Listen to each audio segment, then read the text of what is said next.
Assalamualaikum warahmatullahi wabarakatuh dan salam sejahtera kepada semua ibu bapa yang saya hormati.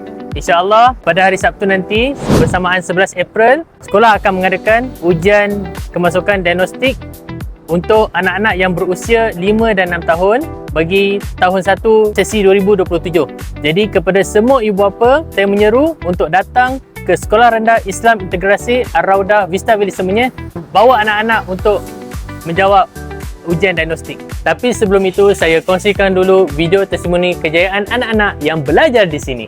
Okey, saya bapa kepada Muhammad Ikhwan. Nama saya Ahmad Nur Azlan.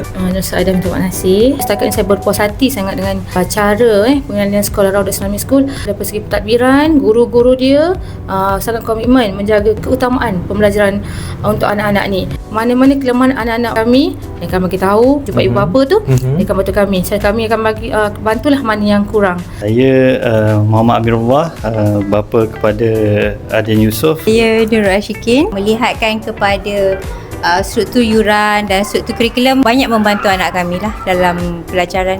Dari segi ilmu akademik dan pendidikan agama ni dia seimbang. Baguslah untuk akhlak-akhlak anak-anak yang di masa akan datang lah.